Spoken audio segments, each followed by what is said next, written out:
Historically, autumn has been an anime season of great new shows starting to air. They try and save the good shows for autumn, they usually say. It's when people are normally at home, trying to stay away from the cold, not wanting to go out and have fun in the summer or spring. There's no golden week, there's no summer holidays. It's just staying in, watching anime, late at night, nights dark, and so the good shows normally out at this point of the year. Is that true this year? So far, maybe, maybe not. Definitely some good shows airing this season, a lot of good sequels. Not a huge many I'm too interested to begin with though. But are there any shows that you're interested? Let me know in the comments.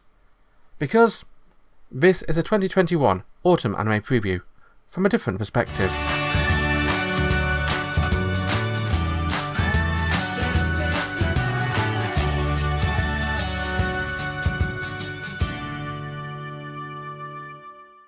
Tact op.Destiny is one of those shows which comes across every season, and you see the advertisements for it everywhere, you see the big names promoting it, and you watch the episode and think, why? I mean, don't get me wrong, it's not a bad show, but it deserves nowhere near the amount of hype that it got.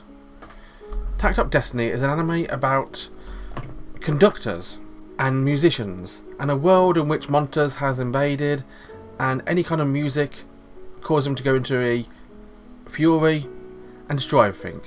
So basically music is banned. Thanks to the conductors and the music art, young women who hold special power can fight the bad guys, the D2. Don't know why I call them D2, I should just call them coins.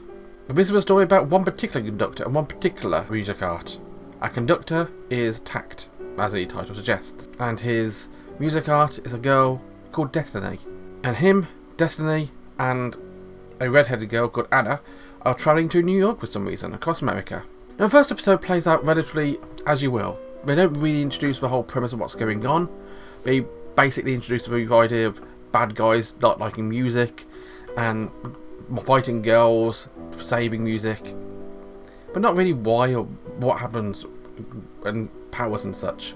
We're just shown a flashy fight by Tact, who really has no tact, and Destiny, who is this really, really hungry girl who looks really, really cool when super powerful and just looks like a schoolgirl when she's not. It's sort of like comical moments, but it's not a comedy show. It's purely action for mass media consumption. It's not a terrible show. I've definitely seen shows like this which have been worse. There's a few last year which really stood out as being terrible. This one isn't terrible. It's watchable. But in a crowded season, maybe not. If you do want to watch Tact, you can find it airing over at Crunchyroll. I really feel like there's a competition every single season. Which anime can be released with the longest title possible? Welcome to the world of Shinno Nakama Janai to Yusha na Party wo Adesareta mode Enkyo deso life suru koto nishimasata. Or banished from a hero's party, I decided to live a quiet life in the countryside. It's about a guy who was too weak to be in a hero's party, and so he was kicked out of a party, and decided instead of trying to fight monsters, he'd have a slow life in the countryside and wanted to open up an apothecary. Welcome to our main character, Red, who was effectively a scout for the hero's party. He has really good scouting abilities, scouting capabilities, but he has no real endgame stats. He's that core character you get at the start of Fire Emblem, who's got really powerful stats and really helpful, but if you use them too much, your party suffers by the end of the game, and you can no longer be the final boss. And so the wizard of the group shows him how bad he is now, and kicks him out of the party. But that's not about why he's kicked off, it's not some kind of revenge fantasy. It's about Red just trying to live a quiet life in the countryside, gathering herbs, not wanting to get into too much trouble, not wanting to draw attention to himself. He's changed his name to Red, and just wants to help around the village. There's not really much more to say about kicked out the hero's party. It's exactly what it seems like. I mean, you can probably tell the plot just from a title. I think that's kind of a point, really. Red's a pretty nice guy. He's not overpowered, but he's not weak. This is not an isekai, but it's kind of like fish out of water. It reminds me in a way of Kid from Last Dungeon Boonies, only he knows that he's more powerful than he seems to be, and doesn't want to show it, rather than a main character from Last Dungeon being just overpowered without realising it. He also doesn't have cuties crawling all over him in 5 seconds, although that's probably a negative since everybody loves cute belt girls. Now if the opening is anything to go by, there will be cuties crawling all over him for some of the show. One particular cutie, I think it said her name was Rit, showed up at the end of the episode, seemingly knowing that he is a former Heroes Party member. We'll see where that one goes, although it just looks like she's going to settle down with him. That'll be fun to watch. Now, Banished from the Heroes Party is not a show for everyone. There's not a lot going on, it's slow, it's quiet. But that's the type of show I like. Now, I'm definitely going to be watching more of this one, but I'm not sure if I'm fully recommended as definitely watch it regardless. It's one which I'll be watching, and if you want to watch it too, you can find it airing over at Funimation. I do like myself some sports anime, and Pride of Orange comes along and is definitely a sports anime. It's sports girls, which also appeals to me even more so. But pardon my confusion when I've watched the first few minutes of it and I see these ice hockey girls finish an ice hockey game and start dancing and singing on the ice. We're not talking about a Disney musical on ice here, we're talking about just ice hockey and then set song and dance on the ice in front of the ice hockey crowd. Is this a combination of idols and ice hockey? I mean, I'm all for that in theory. In practice it feels a bit off. And the start of the show is also a bit off because our main characters aren't ice hockey players, they are members of a textiles club doing sewing after school. Hardly the most violent activity ever. How on earth do these girls get into ice hockey? Well, this episode will tell us how that works, because they just randomly decide, you know what, they're trying out some ice hockey people in the ice rink nearby. Do you want to go and look at it? Yeah, why not? Here's some ice hockey. This girl really likes it, the sound of it. I'm really going to join my team. That sounds good. It's very much matter of fact, oh, ice hockey's in town, do you want to come and try it? Yes, we like it, let's join. There's not really much more to it than that. There's going to be a sports discovery series, but not just for one character. It's going to be multiple characters all learning ice hockey together. Whether or not idols come into it at all, whether or not that's just a mental fantasy of the coach, who is that kind of person. She is a bit incorrigible, let's say it. Who knows? Now, PureOre, or Pride of Orange, is a fun show to watch. It's slow, but not to a point of boredom. I mean, it's not the best sports show I've ever seen. It doesn't capture you the same way that Saki did, for example. I mean, I don't think any show can capture you as well as Saki did. I mean, it got me interested in Mahjong, for crying out loud. I'm not about to go down to the ice ring and try ice hockey. I'm not about to go down to the ice ring and start singing and dancing either. I don't think anyone wants that. I'm thinking I'll melt the ice. But if you are interested in watching Pride of Orange, I'll be watching a few more episodes, and you can too. It's airing over at Funimation. And finally, another one jumping to the category of insanely long anime titles comes The World's Finest Assassin gets reincarnated in another world as an aristocrat. An anime where an assassin gets reincarnated in another world as an aristocrat. I don't know why I'm even bother. The premise is in the title. But it's not the premise which matters, it's the delivery.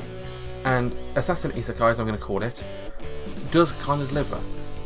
Now, we're not introduced to our assassin initially, we're introduced to some girls in a slave auction, being sold off to the highest bidder.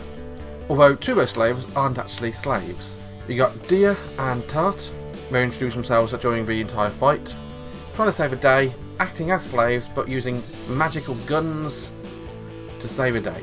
Now, Tart's obviously a maid, Dia is a slave girl, and they do manage to save the day with help of the main character outside. Now, I don't think we actually introduced the main character's name in the first episode. I might have said it, I forget to be honest.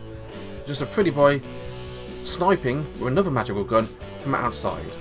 Now, how he got to this point, we kind of explain for the rest of the episode as we go back to our world and we find out our main character isn't just a kid.